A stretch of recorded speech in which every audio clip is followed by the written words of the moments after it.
ध्यानं करोमि ते देवी ब्रह्मचारिण्य अनुत्तमे, ज्ञानम देहि तपोमूर्ते भुक्ति मुक्तिम प्रदेहि में। जय माँ ब्रह्मचारिणी।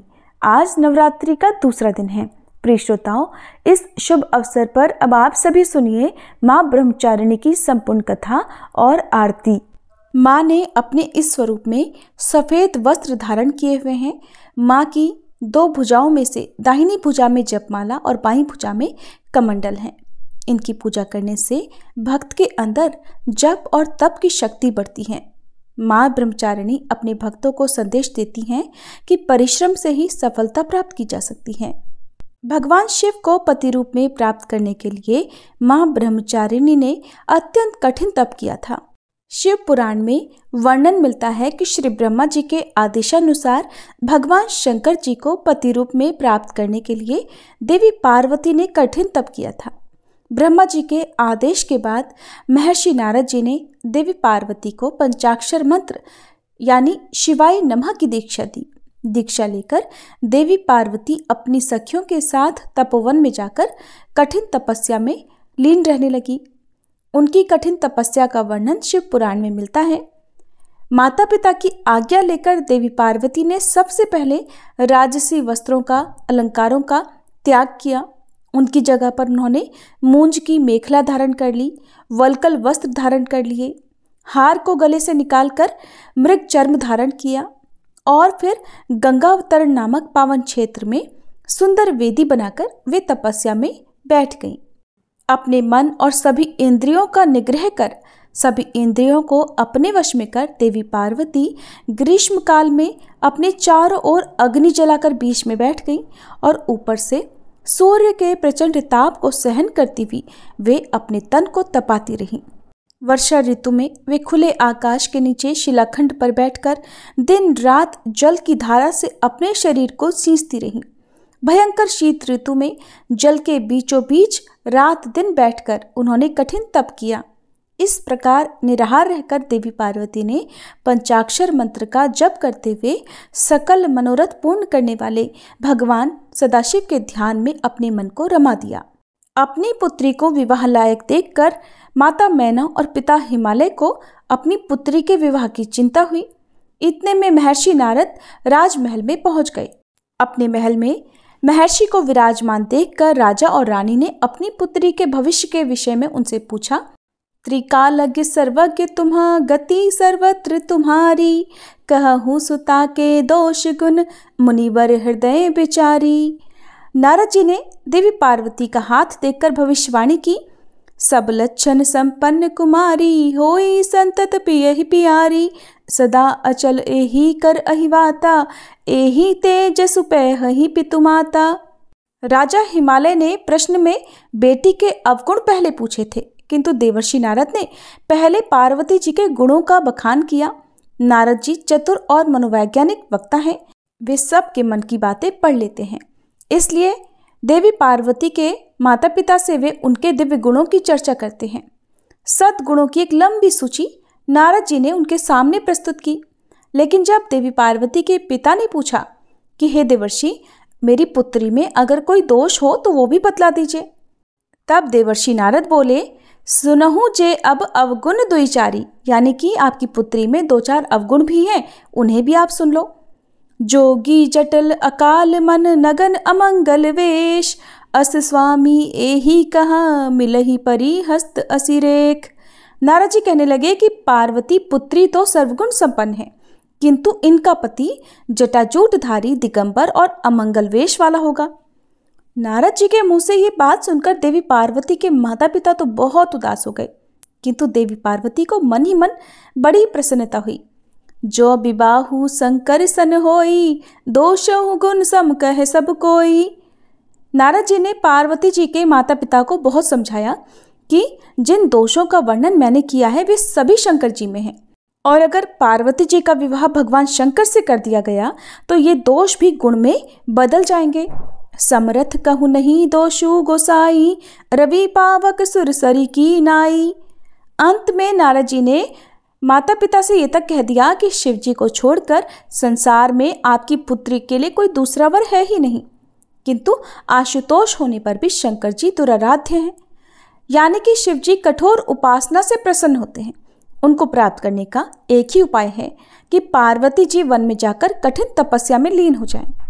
तब देवर्षि नारद की प्रेरणा से अपने माता पिता की आज्ञा लेकर देवी पार्वती हिमालय के गहन वन में तपस्या करने के लिए चली गईं। पार्वती जी के तप में हठ से अधिक भगवान शिव को प्राप्त करने का अनुराग है, इसलिए शिव जी के चरणों का ध्यान करते हुए उन्होंने सभी प्रकार के सुखों का त्याग कर दिया। भगवान शंकर के चरण कमलों में नित्य नूतन अनुराग होने के कारण अब तो उन्हें अपने शरीर की भी सुध नहीं रही। उन्होंने तन और मन से पूरी तरह अपने आप को तपस्या में लीन कर लिया। 1000 वर्ष तक मूल और फल का और 100 वर्ष तक उन्होंने केवल शाक का आहार किया। कुछ दिन तक उन्होंने केवल पानी और हवा का सेवन किया और कुछ दिन के बाद इन्हें भी त्याग कर कठिन उपवास किया। फिर इन्होंने वृक्ष से गिरी हुई बेल की सूखी पत्तियां खाकर 3000 वर्ष बिताए। जब देवी पार्वती ने सूखी पत्तियां भी खाना बंद कर दिया, तब उनका नाम पड़ गया अपर्णा। तभी देवी पार्वती की इस कठिन तपस्या को देखकर आकाशवाणी हुई कि हे देवी, तुम्हारे मनोरथ पूर्ण हो गए। अब तुम हठ और तप छोड़कर अपने घर चले जाओ। भगवान शंकर तुमसे मिलने जल्दी आएंगे। इसके बाद एक दिन भगवान शिव ने देवी की तपस्या से प्रसन्न होकर उन्हें दर्शन दिए और उन्हें अपनी पत्नी के रूप में स्वीकार करने का वचन भी दिया। कठिन तपस्या में लीन होने के कारण और सभी प्रकार के सांसारिक सुखों का त्याग करने के कारण ही माँ के इस रूप की पूजा की जाती है। माँ ब्रह्मचारिणी की पूजा करने से सभी प्रकार के सुख समृद्धि की प्राप्ति होने के साथ ही सारे मनोरथ भी पूर्ण हो जाते हैं। प्रेम से बोलिए ब्रह्मचारिणी माता की जय। प्रिय श्रोताओं, आप सुनिए श्री महिषासुर मर्दिनी स्तोत्र का हिंदी अनुवाद। हे हिमालय राज की पुत्री, हे गिरिजा देवी, विश्व को आनंदित करने वाली देवी, नंदीगणों द्वारा पूजित गिरिश्रेष्ठ विंध्याचल के शिखर पर निवास करने वाली देवी, अपनी लीला से भगवान श्री विष्णु को प्रसन्न करने वाली, इंद्रदेव के द्वारा नमस्कृत भगवान नीलकंठ की पत्नी, विश्व में विशाल कुटुंब वाली और विश्व को संपन्नता देने वाली, हे महिषासुर का मर्दन करने वाली भगवती, अपने बालों की लता से आकर्षित करने वाली पर्वत की पुत्री, आपकी जय हो, जय हो, जय हो। देवों को वरदान देने वाली, दुर्धर और दुर्मुख असुरों को मारने वाली और स्वयं में ही हर्षित रहने वाली, तीनों लोकों का पोषण करने वाली, शंकर जी को संतुष्ट करने वाली, पापों को हरने वाली और घोर गर्जना करने वाली, दानवों पर क्रोध करने वाली, अहंकारियों के घमंड को सुखा देने वाली, समुद्र की पुत्री, हे महिषासुर का मर्दन करने वाली, अपने बालों की लता से आकर्षित करने वाली पर्वत की पुत्री, आपकी जय हो, जय हो, जय हो।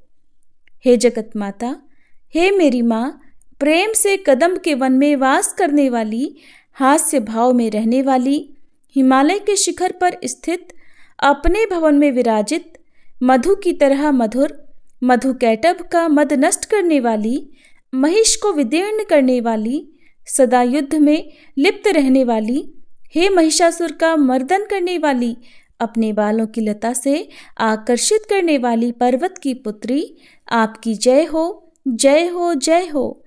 शत्रुओं के हाथियों की सूंड काटने वाली और उनके 100 टुकड़े करने वाली, जिनका सिंह शत्रुओं के हाथियों के सर अलग अलग टुकड़े कर देता है, अपनी भुजाओं के अस्त्रों से चंड और मुंड के शीश काटने वाली, हे महिषासुर का मर्दन करने वाली और अपने बालों की लता से आकर्षित करने वाली पर्वत की पुत्री, आपकी जय हो, जय हो, जय हो।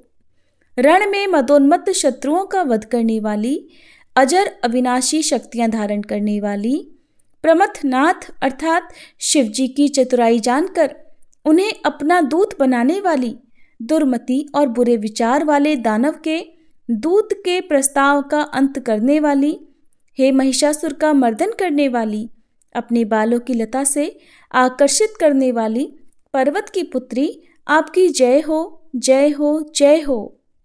शरणागत शत्रुओं की पत्नियों के आग्रह पर उन्हें अभयदान देने वाली, तीनों लोगों को पीड़ित करने वाले, दैत्यों पर प्रहार करने योग्य त्रिशूल धारण करने वाली, देवताओं की दुंदुभी से दुमी दुमी की ध्वनि को सभी दिशाओं में व्याप्त करने वाली, हे महिषासुर का मर्दन करने वाली, अपने बालों की लता से आकर्षित करने वाली, पर्वत की पुत्री, आपकी जय हो, जय हो, जय हो। मात्र अपनी हुंकार से धूम्र लोचन राक्षस को धूम्र अर्थात धुएं के समान भस्म करने वाली, युद्ध में कुपित रक्तबीज के रक्त से उत्पन्न अन्य रक्त बीजों का रक्त पीने वाली, शुंभ और निशुंभ दैत्यों की बलि से शिव जी और भूत प्रेतों को तृप्त करने वाली, हे महिषासुर का मर्दन करने वाली, अपने बालों की लता से आकर्षित करने वाली, पर्वत की पुत्री, आपकी जय हो, जय हो, जय हो। युद्ध भूमि में जिनके हाथों के कंगन धनुष के समान चमकते हैं, जिनके सोने के तीर शत्रुओं को विदीर्ण करके लाल हो जाते हैं और उनकी चीखें निकालते हैं, चारों प्रकार की सेनाओं, हाथी, घोड़ा, पैदल, रथ का संहार करने वाली, अनेक प्रकार की ध्वनि करने वाले, बटुकों को उत्पन्न करने वाली, हे महिषासुर का मर्दन करने वाली, अपने बालों की लता से आकर्षित करने वाली, पर्वत की पुत्री, आपकी जय हो, जय हो, जय हो। देवांगनाओं के तत् था थेई थेई आदि शब्दों से युक्त भावमय नृत्य में मग्न रहने वाली, कु कुथ अड्डी विभिन्न प्रकार की मात्राओं वाले, ताल वाले स्वर्गीय गीतों को सुनने में लीन, मृदंग की धू धुकुट धीमी धीमी आदि गंभीर ध्वनि सुनने में लिप्त रहने वाली, हे महिषासुर का मर्दन करने वाली, अपने बालों की लता से आकर्षित करने वाली, पर्वत की पुत्री, आपकी जय हो, जय हो, जय हो। जय जयकार करने और स्तुति करने वाले, समस्त विश्व के द्वारा नमस्कृत, अपने नुपुर के झंझन और झिमझिम शब्दों से भूतपति महादेव को मोहित करने वाली, नटी नटों के नायक अर्धनारीश्वर के नृत्य से सुशोभित नाट्य में तल्लीन रहने वाली, हे महिषासुर का मर्दन करने वाली, अपने बालों की लता से आकर्षित करने वाली, पर्वत की पुत्री, आपकी जय हो, जय हो, जय हो। आकर्षक कांति के साथ अति सुंदर मन से युक्त और रात्रि के आश्रय अर्थात चंद्रदेव की आभा को अपने चेहरे की सुंदरता से फीका करने वाली, काले भंवरों के समान सुंदर नेत्रों वाली, हे महिषासुर का मर्दन करने वाली, अपने बालों की लता से आकर्षित करने वाली, पर्वत की पुत्री, आपकी जय हो, जय हो, जय हो। महायोद्धाओं से युद्ध में चमेली के पुष्पों की तरह कोमल स्त्रियों के साथ रहने वाली तथा चमेली की लताओं की तरह कोमल भील स्त्रियों से जो झिंगुरों के झुंड की तरह घिरी हुई हैं, चेहरे पर उल्लास से उत्पन्न उषा काल के सूर्य और खिले हुए लाल पुष्प के समान मुस्कान वाली, हे महिषासुर का मर्दन करने वाली, अपने बालों की लता से आकर्षित करने वाली, पर्वत की पुत्री, आपकी जय हो, जय हो, जय हो।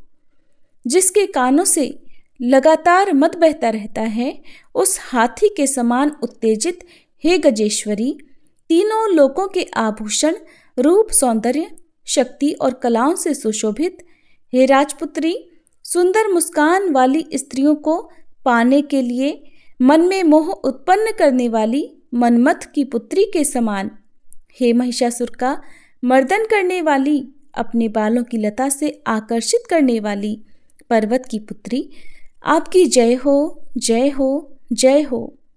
जिनका कमलदल के समान कोमल, स्वच्छ और कांति से युक्त मस्तक है, हंसों के समान जिनकी चाल है, जिनसे सभी कलाओं का उद्भव हुआ है, जिनके बालों में भंवरों से घिरे कुमुदनी के पुष्प और बकुल पुष्प सुशोभित हैं, उन महिषासुर का मर्दन करने वाली, अपने बालों की लता से आकर्षित करने वाली, पर्वत की पुत्री, जय हो, जय हो, जय हो।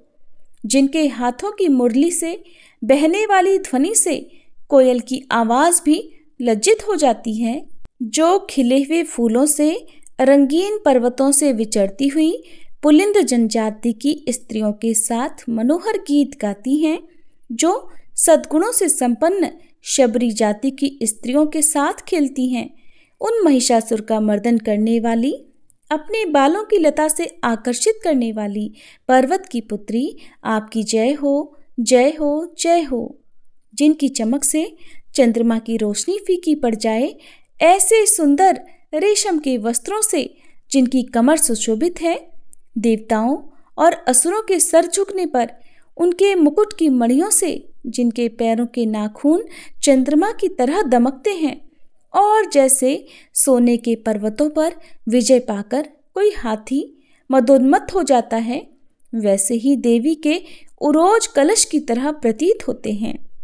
ऐसी हे महिषासुर का मर्दन करने वाली, अपने बालों की लता से आकर्षित करने वाली पर्वत की पुत्री, आपकी जय हो, जय हो, जय हो। सहस्त्रों दैत्यों के सहस्त्रों हाथों से सहस्त्रों युद्ध जीतने वाली और सहस्त्रों हाथों से पूजित सुर तारक उत्पन्न करने वाली, उसका तारकासुर के साथ युद्ध कराने वाली, राजा सुरथ और समाधि नामक वैश्य की भक्ति से समान रूप से संतुष्ट होने वाली, हे महिषासुर का मर्दन करने वाली, बालों की लता से आकर्षित करने वाली पर्वत की पुत्री, आपकी जय हो, जय हो, जय हो।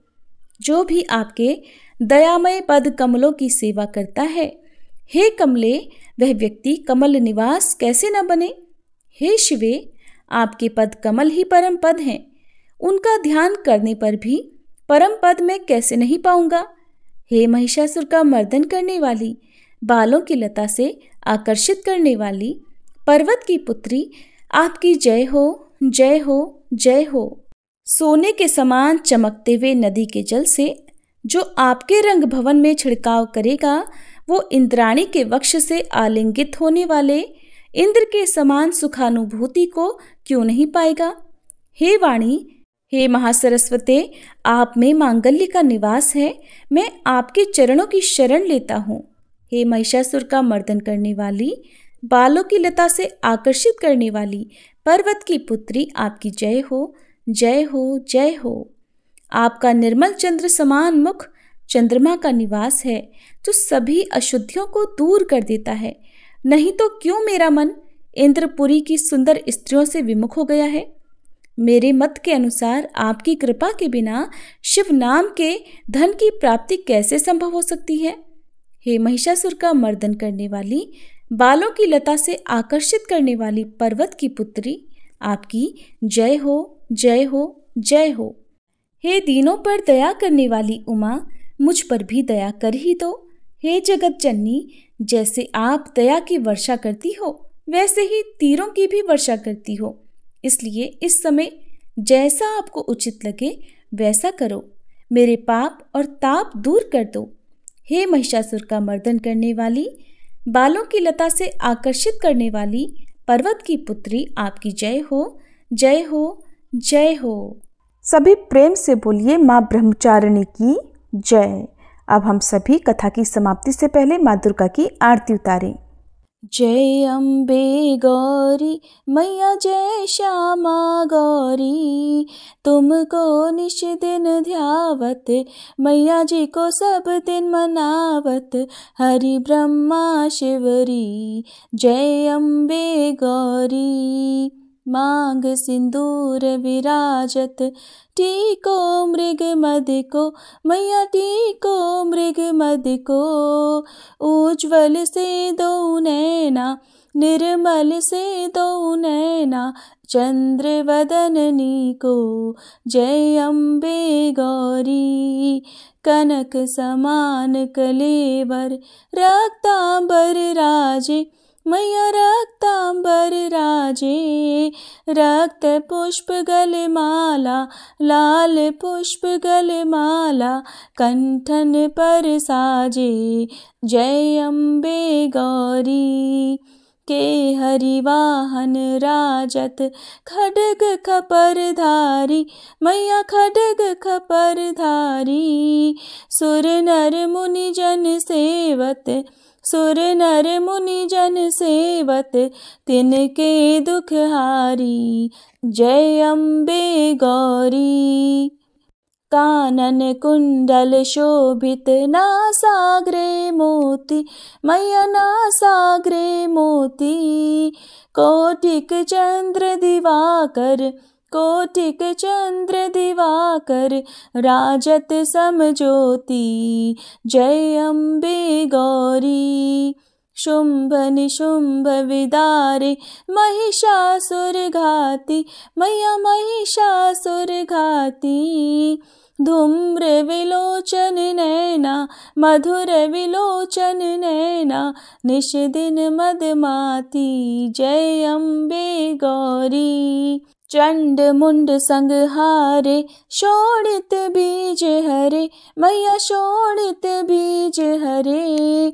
मधु कैटभ दो मारे, मधु कैटभ दो मारे, सुर भयहीन करे। जय अम्बे गौरी। ब्रह्माणी रुद्राणी तुम कमला रानी, मैया तुम कमला रानी। आगम निगम बखानी, तुम शिव पटरानी। जय अम्बे गौरी। 64 योगिनी मंगल गावत, नृत्य करत भैरू, मैया नृत्य करत भैरू। बाजत ताल मृदंगा, बाजत ढोल मृदंगा, अरु बाजत डमरू। जय अम्बे गौरी। तुम ही जग की माता, तुम ही हो भरता, मैया तुम ही हो भरता। भक्तन की दुख हरता, भक्तन की दुख हरता, सुख संपत्ति करता। जय अम्बे गौरी। भुजाचार अति शोभित वर मुद्राधारी, मैया वर मुद्राधारी। मन वांछित फल पावत, मन इच्छा फल पावत, सेवत नर नारी। जय अम्बे गौरी। कंचन थाल विराजत, अगर कपूर बाती, मैया अगर कपूर बाती। श्रीमाल के तुम्हें राजत, श्रीमाल के तुम्हें राजत, कोटि रतन ज्योति। जय अम्बे गौरी। श्री अम्बे जी की आरती जो कोई नर गावे, मैया जो कोई नर गावे।